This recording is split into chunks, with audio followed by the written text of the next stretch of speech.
talking, particularly this year, about it's not and we've been saying that here at Revival Fires, this year is not a year to be isolated, but it's to know where you're aligned. Oh, that's so good. And, that is so good. You know, and you mentioned last week, last night. I've only been here days. But you said, in terms of the seed, because I've just been doing a whole thing on seeds and needing to be down by the wells in order to see the harvest coming from Genesis 26.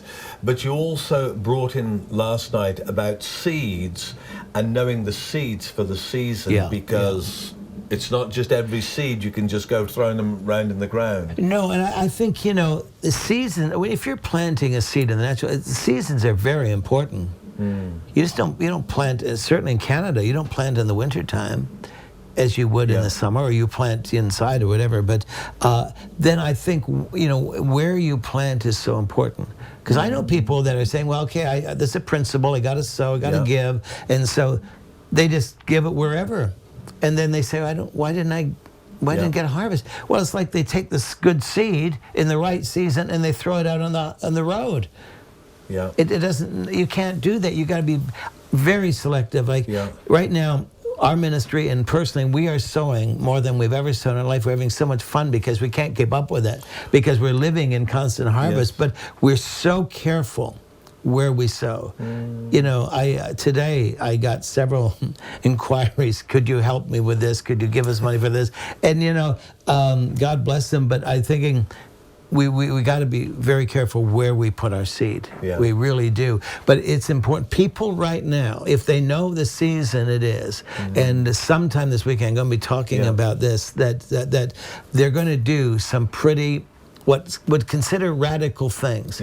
Because in the book of Acts, they knew this was a season of open heavens, a season of changing the world. So what did they do? They sold everything they had. I mean, they sold their properties. They gave their buildings. They just did it because there was something so much more important than what they had. And the reality is, you know, people try to hang on to things.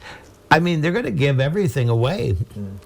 The day they die, they've given it all away. And if they don't do it well, they'll give a lot to the government or a lot to people who don't share their faith. And man, we want to sow now, but there's a principle, whether people like it or not.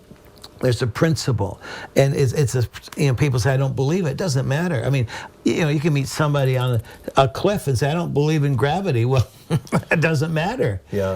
The principles of God work, and they work for everybody, and they work all the time. And there's a principle that Genesis said, as long as the earth remains, seed time and harvest. And I mean, I know people who aren't walking in faith that practice this, and it works.